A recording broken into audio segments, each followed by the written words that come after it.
प्रेम से बोलिए छठ माता की जय, सूर्य भगवान की जय।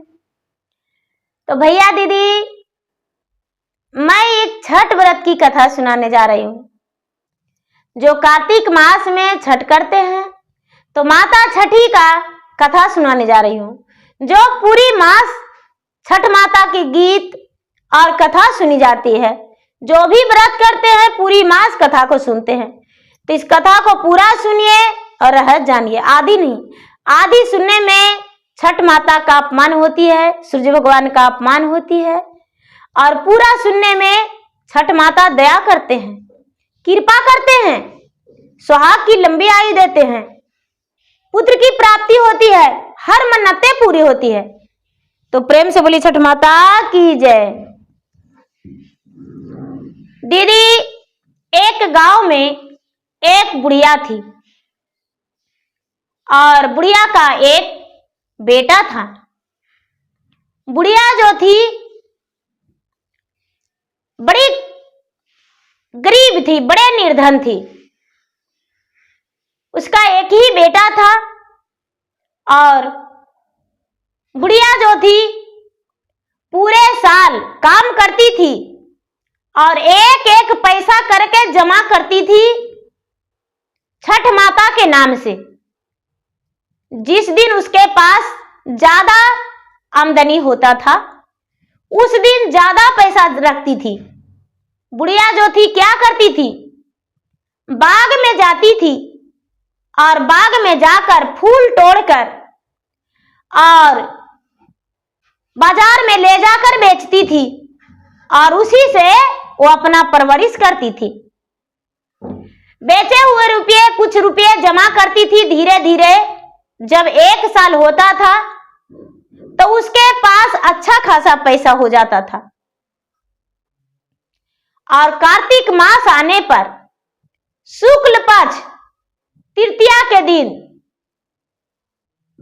वो दान करती थी छठी माता के नाम पे। बराबर दान करती थी और लोग को, किसी को सूप देती थी, किसी को पलटा देती थी, किसी को फल देती थी, किसी को अन्न देती थी और छठ माता के नाम पर दान किया करती थी। धीरे धीरे समय बीत रहा था। बूढ़ी माता के बेटा जब बड़ा हुआ और घर में बहू आ गई तो बूढ़ी माता के बेटा बोला कि माँ, सारा दिन तो तूने दुख किया माँ और छठ के लिए दूसरों को दान किया, लेकिन माँ तुम्हारा तो बहू आ गई है घर में माँ, तो इसलिए ऐसा करो कि पिताजी तो लाचार हैं, अपाहिज है माँ, तो कोई बात नहीं, लेकिन अब हम भी कमाने लगे हैं तो तुम्हारा मदद हम करेंगे माँ, तू छठ करो। बुढ़िया बोली बेटा छठ करूं? हाँ माँ, पड़ोसन के घर में तू जाती हो और छठ माता के प्रसादी बनाती हो, पड़ोसन के साथ जाती हो गंगा के घाट पे, तो क्या मेरे घर में उन लोग नहीं मदद करेंगे माँ? व्रत करो ना माँ। बेचारी बुढ़िया जो थी मान गई कि चलो हम व्रत करेंगे। कार्तिक मास में सब दिन की तरह उस साल भी बेचारी पैसा जमा की और कुछ रुपया बेटा भी दिया। जब शुक्ल पक्ष तृतीया के दिन उसके घर में लाइन लग गए कि माता जी आप छठ के नाम पर हर साल दान करते थे, दान कीजिए। बुढ़िया को जो बन पड़ा वो दान की और बोली कि भाई मेरे घर प्रसादी भी खाने आना, क्योंकि प्रसादी नहीं कैसे खाने आओगे, प्रसादी खाने जरूरी आना। हम इस बार व्रत कर रहे हैं, मेरा घर में बहू आ गई है। सारा लोग इस बात को सुनकर बड़े खुश हो गए और कहने लगे कि ठीक है आएंगे। बेचारी बूढ़ी माता जो थी 50 वर्ष 55 वर्ष उनका उम्र हो गया था ठीक है, आपके घर अवश्य आएंगे। चौथ के दिन, शुक्ल पक्ष चौथ के दिन बूढ़ी माता ने नहाई खाई से के दिन घर में पूरा साफ सफाई पहले से कर रखी थी। भोजन बनाने के लिए अपने बहू को बोली, बेटी आज हम पूरा संझत के दिन आज नहाई खाई कर रहे हैं, अच्छे से नियम धर्म से रसोई बनाना बेटी। आज लौकी का सब्जी, चने का दाल और कच्चा चावल बना देना और घी में बनाना बेटी। शुद्ध शुद्ध भोजन बनाना, आज प्रसादी के रूप में पड़ोसन के घर में भी देना है। बहू बोली, अरे मुझसे ये सब नहीं होने वाला है, हम खाना नहीं बनाएंगे, मुझसे खाना नहीं बनेगा। ये बात सुनते ही बेटा बोला, मां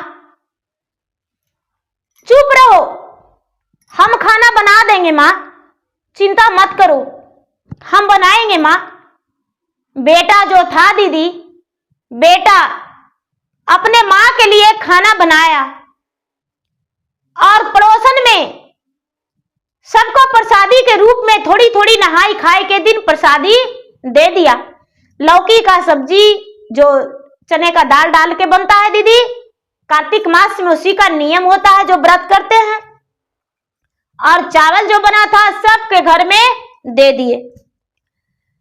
अब कोई भी काम करने कहने जाती सास तो बड़ी नाराज हो जाती बहू। जिस दिन खीर बनता है दीदी, पूरी बनता है, पीठा बनता है तो खड़ना कहते हैं। पता नहीं आप लोग क्या कहते हैं, हम बिहार से हैं दीदी तो यहाँ लोग सब खड़ना कहते हैं। तो खड़ना के दिन शाम के समय में सास बोली, बेटी जल्दी जल्दी खीर बनाओ बेटी, हम अंदर बना लेते हैं, तू बाहर बना लो, लोगों का प्रसादी देना होगा, खिलाना होगा तो समय से बना लो। बहू जो थी बड़े नाराज हो गई, गुस्से में बोली, हम नहीं करेंगे, मुझसे ये सब नहीं होगा माँ जी, मैं तो शहर की हूं, आप तो पुराने जमाने के ठहरी और पुराने रीति रवैया से आप व्रत करते हैं और मैं तो नए जमाने की हूं, तो नए स्टाइल में ही करेंगे माँ जी। तो हमको ऐसा है, आप दाल चावल बनाने कह दीजिए, दाल चावल बना देंगे, बाकी खीर और पूरी मुझसे नहीं बनेगा, ये सब हम नहीं करेंगे, व्रत को नाम हम नहीं जानते हैं। सास चुप हो गई और पड़ोसन के जाकर बोली। पड़ोसन सब आए और बुढ़िया के घर में बड़े प्रेम से खीर पूरी सब कुछ बना दिए। बुढ़िया जो थी खड़ना बड़े प्रेम से की। सारी लोग बुढ़िया को पांव छुए, लेकिन अपना ही बहू अपना सास को पांव नहीं छुई।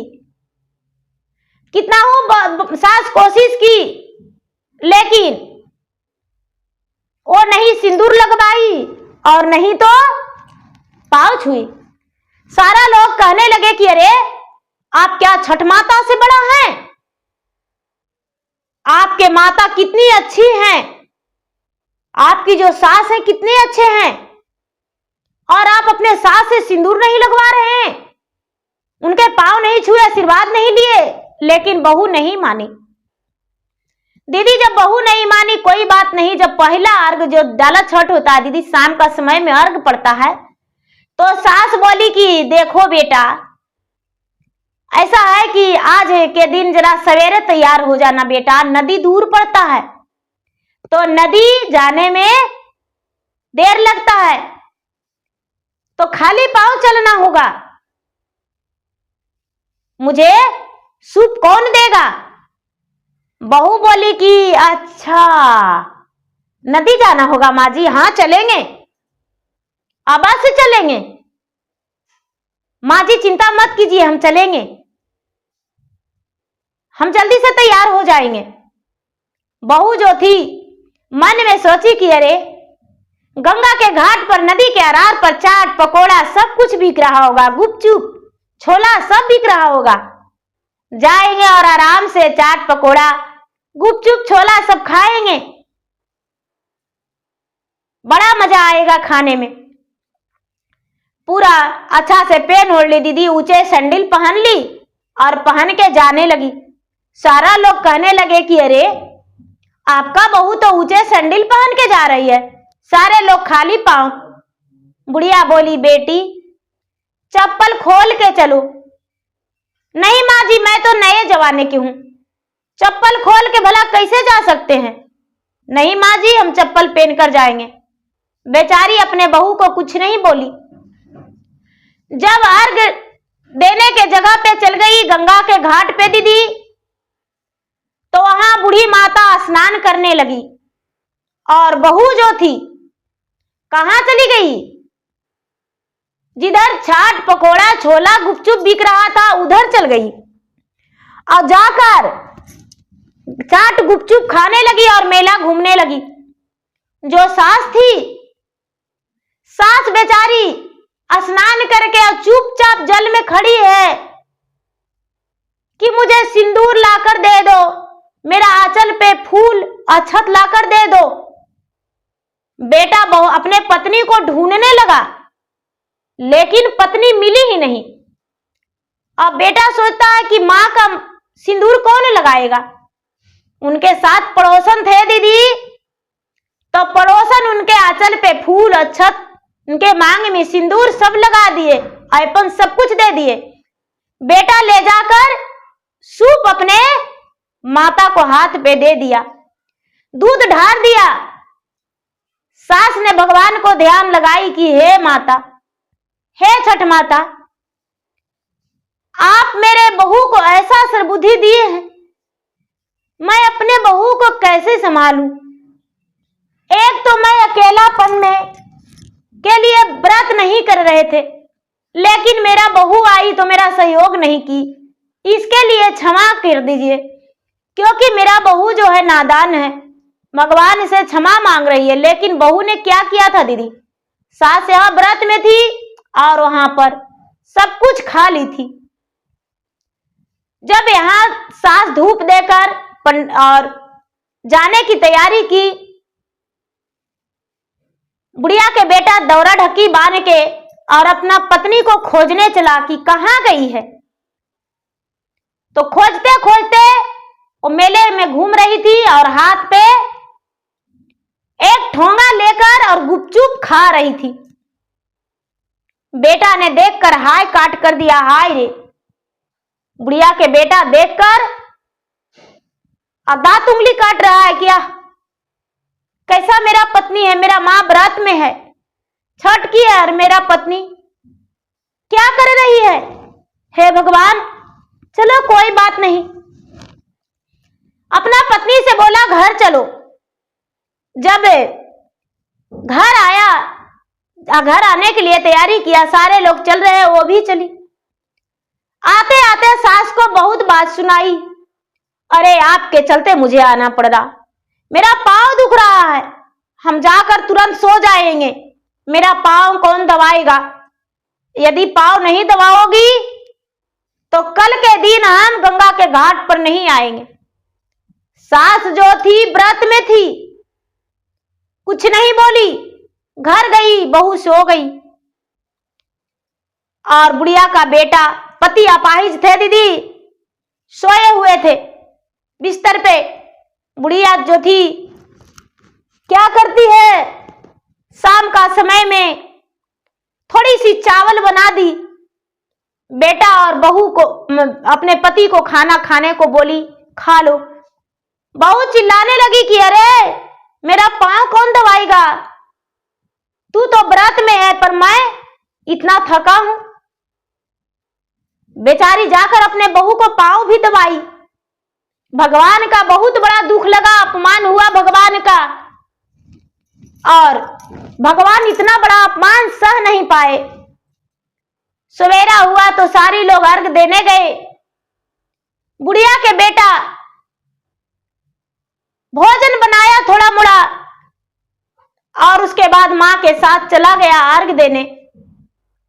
गंगा के घाट पे गया दीदी, तो बेचारी सूप लेकर खड़ी थी और जाते ही बहू ने क्या किया, कि जाकर चाट गुपचुप पकोड़े छोला खाने लगी। और बेटा ने सोचा कि चलो हम भी गंगा स्नान करके और दूध चढ़ाएंगे। घर पे तो स्नान किए हैं, थोड़ा नदी में स्नान करेंगे। बेटा ने स्नान करने के लिए नदी में हेला और मां अर्घ लेकर खड़ी थी। मां अर्घ लेकर खड़ी थी, पड़ोसन से बोला कि देखिए आप मेरा मां को सूप उतार के रख दीजिएगा, हम भी थोड़ा स्नान करके भगवान को लोटा में जल लेकर और दंडवत देंगे, अर्घ देंगे, भगवान को जल से अर्घ देंगे। सूरज का किरण निकल चुका था। लाल ललित जो होता है दीदी, भगवान देखते हैं कितना सुंदर से 16 कलाओं में छठ के दिन कृष्ण पक्ष में नहीं, शुक्ल पक्ष सप्तमी के दिन जो व्रत होती है दीदी छठ पूजा, कृष्ण पक्ष में नहीं, शुक्ल पक्ष सप्तमी के दिन, जिस दिन पारण होता है, भगवान 16 कला में 16 कला प्रकट हो जाते हैं। ललित में बड़ी सुंदर सा दिखाई देते हैं। और उस समय जो है जो भी व्रत में रहते हैं अर्घ लेकर खड़े रहते हैं। तो बुढ़िया अर्घ दी और अर्घ देकर और संपन्न की। पड़ोसन जो थे सूप ले जाकर उसका रख दिए और बुढ़िया जो थी धूप जला रही है। बेटा हाथ में जल लेकर और भगवान के ओर खड़े हुए और वो खड़े खड़े कहां चले गए? इंद्रलोक। अब वो तो लापता हो गए बुढ़िया का बेटा। बुढ़िया पूजा करके और व्रत खोलने को लिए सोच रही कि मेरा बेटा किधर गया, बेटा किधर गया। बहू भी नहीं है, बेटा भी नहीं है, व्रत कैसे तोड़े? लोग कहते हैं कि अरे आपका बेटा कहाँ है, आपका पता है? आपका बेटा तो जल लेकर और खड़ा हुआ और पानी में डूब गया। अब बुढ़िया भगवान से कहती है कि हे सूर्य भगवान, मेरा एक ही बेटा था, मेरे पति भी अपाहिज हैं और मेरा बेटा एक ही था। मेरा बेटा का जीवन लौटा दो भगवान, मेरा बेटा का जीवन लौटा दो। हे भगवान, मैंने कौन ऐसा पाप किया जो मेरा बेटा को सती कर लिया? लोग जो तैरते थे पानी में दीदी, तैर कर ढूंढ रहे हैं, लेकिन उसका बेटा लापता हो गया, पता ही नहीं चल रहा है।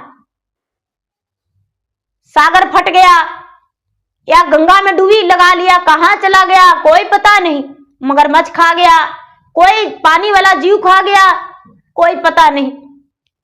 सारा लोग कहने लगे कि जितना व्रत गंगा के घाट पर किए थे दीदी, अर्घ दिए थे, वो कहने लगे कि जब तक बुढ़िया का बेटा वापस नहीं आएगा, जब तक हम भी नहीं जाएंगे, व्रत नहीं खोलेंगे, चाहे जितना समय हो जाए। दीदी कुछ लोग जो थे चले गए, लेकिन बहुत से हठी थे जो ही गंगा के घाट पे चुपचाप ध्यान लगा के और भगवान के स्मरण करने लगे और ध्यान करने लगे कि हे सूर्य भगवान, यदि आज इनका बेटा के कुछ हो जाएगा, वो नहीं लौटेगा, तो हम लोग व्रत जीवन में नहीं करेंगे और कभी भी आपका अर्घ नहीं पड़ेगा। जो बहू आई, बहू आकर और सास को बाल खींच के और मारने लगी और कहती है कि तूने मेरा पति को खा गया। झूठी ढोंग की थी कि मैं व्रत में हूं और मेरा पति को मार डाली। मेरा पति को लाओ, मेरा पति को लाओ। लेकिन भला पति कैसे लौट जाता? वो तो उसी का फल मिला था, उसी को सजा मिला था। बुढ़िया जो थी कह रही है बेटी इसमें मेरा कोई दोष नहीं है। बोले तूने मार दिया मेरा पति को मार दिया। सारा लोग कहने लगे अरे तुम्हारा पति से पहले इसका बेटा था, ये कैसे मार सकती है? लेकिन वो नहीं मान रही। सारा लोग वही ध्यान में लगे हैं। धीरे धीरे 10 बज गया, 11 बज गया। बुढ़िया कही कि अब हम इसी गंगा में डूबकर अपना प्राण को त्याग देंगे और लोटा लेकर और हाथ में फूल और अक्षत लेकर और अपना माथा पर छीट के और गंगा में डुबी लगाने चली कि हे गंगा मैया मुझे सती कर लो। मेरा बेटा को तूने अपना जल में डुबा लिया। जब मेरा बेटा ही नहीं तो मैं किस लिए है सूरज भगवान? यदि सच्चे मन से आपको व्रत रखा होगा तो चाहे मेरा बेटा को लौटा दो और चाहे तो मुझे साथ ले लो। जब डूबी मारने लगी माता, सर पे पानी थोड़ा सा आया और बेटा उधर से मां को गोद में ले निकल गया। मां कहां हो? अरे अभी तक स्नान कर रही मां, तू तो अर्घ भी दे ली, क्योंकि बेटा तो इंद्रलोक चला गया था दीदी। बेटा पापी नहीं था, बेटा पुनी था। बेटा इंद्रलोक चला गया था, वहां देख रहा है कि मेरा मां व्रत की है, वहां भी सब लोग अर्घ दे रहे हैं। सारा लोग कहने लगे कि अरे बुढ़िया का बेटा वापस आ गया, बुढ़िया का बेटा वापस आ गया। और वहां देखने को यही मिला कि मेरा मां अर्घ दे रही है और मेरा पत्नी वहां जाकर भोजन कर रही है। यहां सबसे बोला कि अरे आप लोग क्यों रो रहे थे? आप लोग के तो साथ थे हम। सारा लोग कहने लगे नहीं तो नहीं, हम आप लोग के साथ थे। और मेरा पत्नी जो है वो तो चाट पकौड़े गुपचुप खा रही थी। और भगवान मुझे कह रहे थे कि तुम मत जाओ, तुम्हारा पत्नी जो है अधर्मी है। वहां सूरज भगवान जो थे मेरा हाथ पकड़े हुए थे। गंगा माता मेरा हाथ धर ली और बोले कि तेरा पत्नी अधर्मी है, वैसा के साथ तुम मत रहो। पत्नी जो थी अपने सास को पांव पकड़ के कहती है कि माता जी मुझसे गलती हो गया, मेरा गलती को क्षमा कर दीजिए, हम भी व्रत करेंगे और हम भी सूरज भगवान के अर्घ देंगे। सास बोली बेटा तो गलती सभी इंसान ही करते हैं, यदि जो गलती का प्रायश्चित कर ले तो भगवान उसे क्षमा कर देते हैं। बहू बोली कि माँ जी अभी से हम संकल्प लेते हैं कि हम सूरज भगवान के आज के बाद अब इस बार छठ किए और अबरी कार्तिक मास आएगा तो हम छठ करेंगे और छठ करके और हम अर्घ देंगे और आप जैसे नियम करते हैं उससे भी ज्यादा हम नियम करके और छठ करेंगे। सास ने खुश होकर बहू को आशीर्वाद दिया। भगवान सूर्य देव ने भी आशीर्वाद दिए, उसका पुत्र प्राप्ति होने का आशीर्वाद देकर अखंड सौभाग्यवती रहने का आशीर्वाद दिए। वहां से सभी लोग आए घर और घर आकर इस बारे में चर्चा किए। पूरी गांव में हाहाकार मच गया कि अरे बुढ़िया का बेटा तो पाताल में लगता है चला गया था। सारा लोग इससे पूछने लगे, कहते हैं नहीं मैं मरा था नहीं। जब बुढ़िया घर गई तो इसके पति बाहर में बैठे थे भोजन बनाकर, पूरे अच्छे अच्छे भोजन बनाकर बाहर में बैठे थे, खड़े हैं, एकदम सुंदर सा उनका शरीर बन गया, अपाहिज थे। बुढ़िया ने देखकर अपने पति को चरण छूकर आंखों में आंसू भर के अपने पति से कहती है कि हे स्वामीनाथ, मैं इस रूप में देखने के लिए आपको तो मेरा आंखें तरस गया था। जब आपसे मेरा ब्याह हुआ था तब भी आप अपाहिज थे और आज आप तो बिल्कुल खड़े हैं अपना पैरों पे। हे छठ माता, आपके बहुत बहुत धन्यवाद। छठ माता में इतना कृपा है। लोगों ने बोला कि माता जी आप पापी नहीं, आप बहुत पुनी हैं। आपका बेटा भी देखिए पता नहीं कहां चले गए थे पानी में और उसके बाद आपके बेटा भी वापस आ गए, आपके पति भी ठीक हो गए। अब आपके जीवन में कोई दुख नहीं होगा। बुढ़िया जो थी उस साल से अपने बहू को सौंपी और बहू व्रत करने लगी।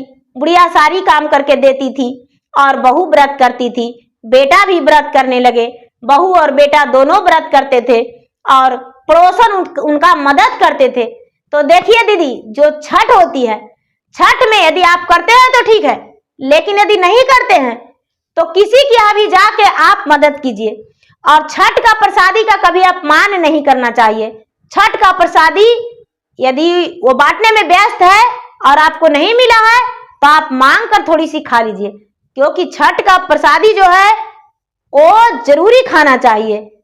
छठ का प्रसादी का बहुत मान सम्मान दिया जाता है, कभी अपमान नहीं किया जाता है। और छठ माता सब पे अपना कृपा करते हैं, दया बरसाते हैं।